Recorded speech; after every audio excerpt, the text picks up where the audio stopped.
करने के लिए द्वारिकाधीश रुक गए हैं, बैठे हैं अपने कक्ष में। रात्रि के समय बैठे बैठे अचानक द्वारिकाधीश की आंखों से झरझर अश्रु गिरने लग गए हैं। युधिष्ठिर जी ने देखा, पांडवों ने देखा, द्वारिकाधीश रो रहे हैं। सब दौड़े दौड़े आए हैं, चरणों में लौट पड़े हैं द्वारिकाधीश के। प्रभु, क्या हमसे कोई अपराध हुआ है? आप क्यों रो रहे हैं? क्या हमने कोई अपराध किया? हमसे कोई त्रुटि हुई, गलती हुई? क्या हुआ? आप क्यों रो रहे हैं? बताइए ना। कन्हैया ने कही, भैया मैं सबके लिए नहीं रोता, मैं उनके लिए रोता हूं जो मेरे लिए रोते हैं। ये यथा माम प्रपद्यन्ते ताम तथैव भजामि। जो मुझे जिस प्रकार भजता है मैं उसे उसी प्रकार से भजता हूं। जो मुझे जिस प्रकार याद करता है मैं उसे उसी प्रकार से याद करता हूं। कन्हैया ने समझाया है। युधिष्ठिर जी ने पूछा, भैया कौन आपको याद करके रो रहा है? द्वारिकाधीश ने कही, भैया सरसैया पे पड़े पड़े पितामह भीष्म मुझे याद करके रो रहे हैं। रात्रि हो गई थी, प्रातः काल हुआ और सबने तैयारी की है और सब लोग तैयारी करके पितामह के पास गए हैं। पितामह के चरणों में लौटकर सबने प्रणाम किया, सबने अपना अपना परिचय दिया है। सबसे अंत में जब द्वारिकाधीश आए हैं, द्वारिकाधीश ने आकर प्रणाम किया और कहा, मैं नंद वसुदेव पुत्र कृष्ण पितामह के श्री चरणों में प्रणाम करता हूं। पितामह मुस्कुराए, अरे चलिए, जीवन भर तूने छल ही किया और अब मेरा अंत समय आ गया है तो भी छल ही कर रहा है। कन्हैया ने कही, पितामह अगर आप कहें तो आपको जो ये कष्ट हो रहा है ना,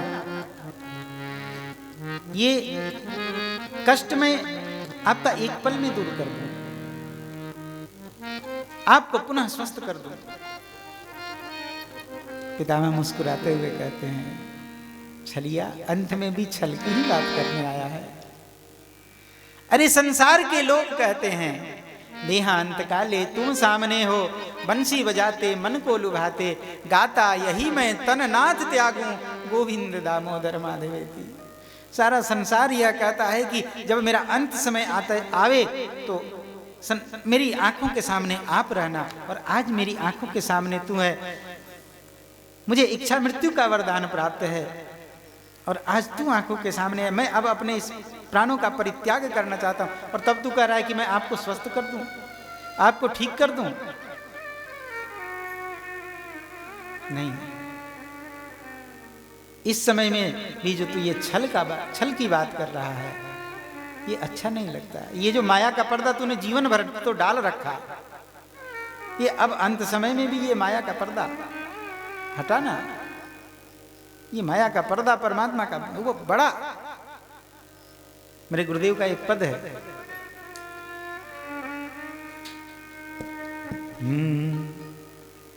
अब तो पर्दा हटा मुरली वाले,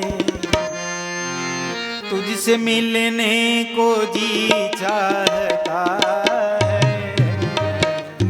पर्दा हटा मुरली वाले, तुझसे मिलने को जी चाहता है। आज समय पूरा हो गया है, इसलिए आज नहीं अगले दिन सुनाएंगे ये पद। अभी सुखदेव जी का आगमन होना है। हमारे कमल जी कब से सुखदेव जी को बहला फुसला रहे हैं। सुखदेव जी यहाँ आने के लिए तैयार बैठे हैं, तो कमल जी उनको समझा बुझा के वहाँ रोके हुए हैं, नहीं तो यहाँ कब के आ गए होते। तो आगे चले हम लोग। भगवान के चरणों में प्रार्थना की है पितामह भीष्म ने। पितामह भीष्म अपनी बुद्धि को परमात्मा के चरणों में समर्पित करते हैं। जय जय श्री राम। और पितामह अपने प्राणों का उत्सर्ग करते हैं, अपने प्राण भगवान के चरणों में समर्पित करते हैं। उत्तरा के गर्भस्थ बालक की रक्षा की है भगवान ने। अंगूठे के पोरवा के बराबर अपना स्वरूप बना करके उत्तरा के गर्भ में प्रवेश किया है और प्रवेश करके सुदर्शन चक्र से घूम घूम कर उत्तरा के गर्भस्थ बालक की ब्रह्मास्त्र से रक्षा की है। परीक्षित जी का जन्म हुआ। परीक्षित जी का जन्म प्रायः मृतवत हुआ था। भगवान ने इनको जीवन प्रदान किया है। उसके बाद भगवान कुंती बुआ के दुख को दूर करते हैं, लौटकर द्वारिका जाने के लिए तैयार हैं। पुनः द्वारिका गए हैं, अर्जुन गए हैं साथ में। छोड़कर अर्जुन जब लौट के आए हैं तो अर्जुन ने देखा, अर्जुन बड़े विक्षिप्त थे। अर्जुन को देखकर युधिष्ठिर जी ने पूछा कि क्या हुआ, तुम्हारे साथ कोई घटना हुई, क्या हुआ, कोई बात हुई है, बताओ। अर्जुन ने रोते रोते बताया, वंचितो हम महाराजा हरिणा बंधु रूपिना, हम अब द्वारिकाधीश से वंचित हो गए, वो धराधाम छोड़कर चले गए हैं। युधिष्ठिर जी समझ गए कि अब कलयुग आने वाला है। युधिष्ठिर जी ने परीक्षित को राजगद्दी पर बिठाया है और खुद स्वर्गारोहण के लिए हिमालय की ओर चल पड़े हैं। तब के लिए इधर धीरे धीरे समय बीता है। एक दिन परीक्षित जी कुरजांगल प्रदेश में शिकार खेलते खेलते गए हैं। यहां इन्होंने देखा एक काला कलूटा पुरुष एक वृषभ को मार रहा था। इनको क्रोध आया और क्रोध में इन्होंने धनुष पर बाण चढ़ाकर प्रत्यंचा खींच ली, उसको मारने के लिए तैयार हो गए। मेरे राज्य में इस प्रकार के अधर्म के कार्य करने वाला ये कौन है? इति लंघित मर्यादा।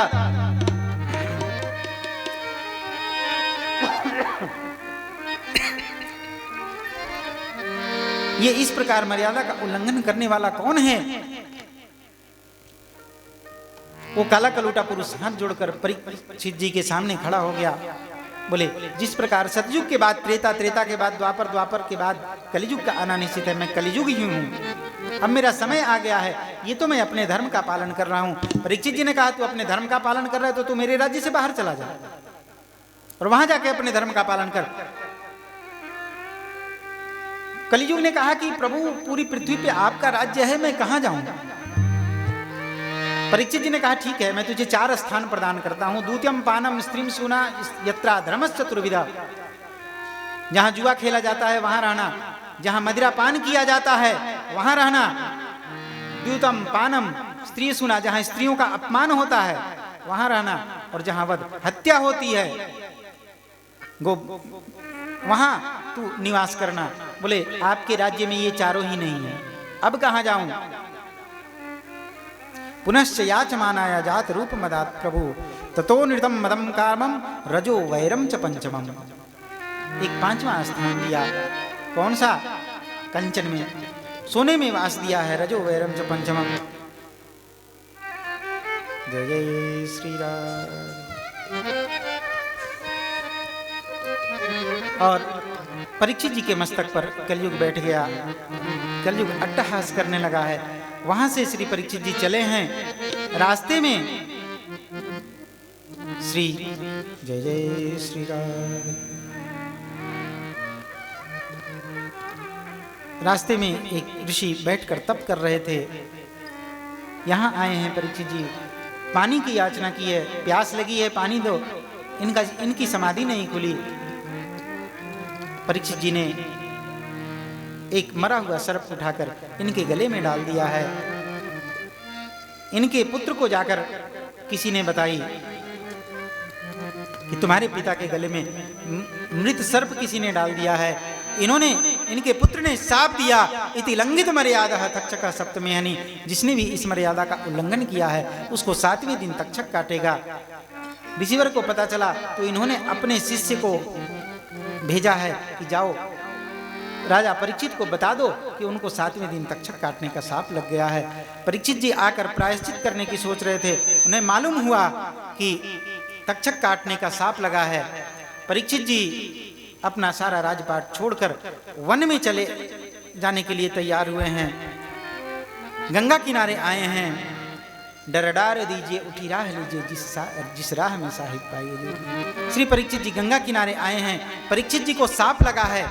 इसी बहाने परीक्षित जी को श्री सुखदेव जी श्रीमद् भागवत जी की कथा सुनाएंगे। ये सब संत ऋषि जानते हैं। सब लोग धीरे धीरे एकत्रित होने लगे हैं। अत्रि वशिष्ठ च्यवना श्रद्धा नरिष्ठ नेमि भृगुरंगिराश्च पराशरो गाधिसुतोत राम उतस्थ इंद्र प्रमदे त्वमाहो।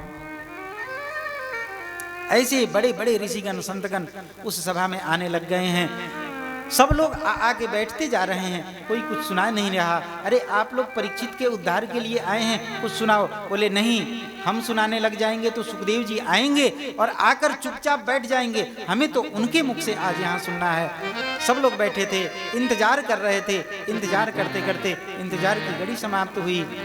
सबके देखते देखते तत्रा भवद भगवान व्यास पुत्रो यदीक्षया गामटमानो नपेक्षा अलक्षलिंगो निजलावतुष्टो वृद्धश्च बालैरवधूतवेशः।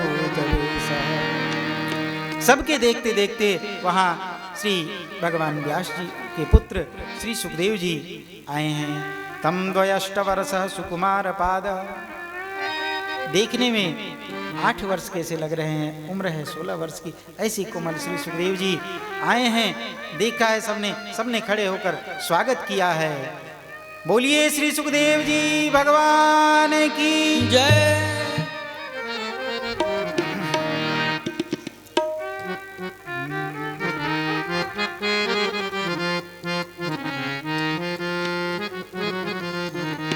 सुखदेव तुम्हारी जय जय हो। सुखदेव तुम्हारी जय जय हो। सुखदेव तुम्हारी जय जय हो। सुखदेव तुम्हारी जय जय हो। परीक्षित तुम्हारी जय जय हो। परीक्षित तुम्हारी जय जय हो। सुखताल तुम्हारी जय जय हो। सुखताल तुम्हारी जय जय हो। सुखवाणी तुम्हारी जय जय हो।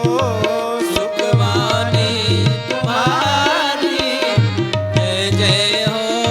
सुखवाणी तुम्हारी जय जय हो। सुखवाणी तुम्हारी जय जय हो। सुखताल तुम्हारी जय जय हो। सुखताल ताल तुम्हारी जय जय हो। सुखताल तुम्हारी जय जय हो। सुखताल तुम्हारी जय जय हो।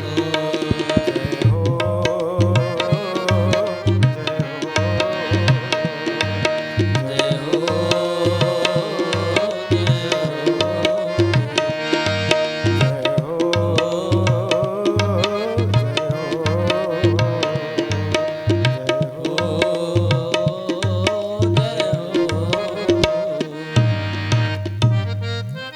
श्री सुखदेव जी आए हैं। श्री परीक्षित जी ने उठकर सुखदेव जी का स्वागत किया है। पाद्य अर्घ आचमनी इत्यादि देकर सब स्वागत सत्कार किया है, पूजन किया है। चरणों में बैठे हैं और कहने लगे हैं ये शाम संस्मरणात् पुंसाम सद्य सिद्ध्यन्ति वै गृहा किम पुनर्दर्शन स्पर्श पाद शौचासनादिभिः। जिनके स्मरण मात्र से, जिनका स्मरण कर लेने से कुल समेत व्यक्ति पवित्र हो जाता है, ऐसे प्रभु का दर्शन कर लेने वाला कितना निहाल होता होगा। और मैं तो दर्शन ही नहीं, मैं तो आपके चरण स्पर्श भी कर लिया, पाद्य अर्घ आचमनी देकर आपकी पूजा भी कर ली, फिर मेरा सौभाग्य तो अत्यंत है। इसकी मैं कहाँ तक प्रशंसा करूं, लेकिन फिर भी आपसे कुछ पूछने की इच्छा है। और परीक्षित जी ने 7 प्रश्न किए हैं। पुरुषस्य है यत् कार्यम म्रियमाणस्य सर्वथा, जो व्यक्ति मृत्यु के एकदम निकट चला गया है उसे क्या करना चाहिए। यत् श्रोतव्यम अथोजप्यम यत् कर्तव्यम निर्विप्रभु स्मर्तव्यम भजनीयम वा यदवा ब्रूहि विपर्यय। ये 7 प्रश्न किए हैं। जो मृत्यु के बिल्कुल निकट है उसे क्या करना चाहिए, उसका कार्य क्या है। यत् श्रोतव्यम सुनना क्या चाहिए, अथोजप्यम किसका जप करना चाहिए, यत् कर्तव्यम निर्विप्रभु कर्तव्य क्या है, स्मर्तव्यम किसका स्मरण करे, भजनीयम वा किसका भजन करे, यदवा ब्रूहि विपर्यय और किस चीज का परित्याग करे। ये 7 प्रश्न किए हैं परीक्षित जी ने। परीक्षित जी के प्रश्न ऐसे हैं जिनको अगर व्यक्ति समझ ले तो व्यक्ति, हम संसारी जीव इस संसार से मुक्त हो जाएं। कैसे, इसके अर्थ को समझना है अब हम सब कल समझेंगे। समय अपनी सीमा को पार कर चुका है। कथा का समय वही 2 बजे से 6 बजे तक। पुनः हम लोग कल 2 बजे बैठेंगे। अब कल तक के लिए आज की कथा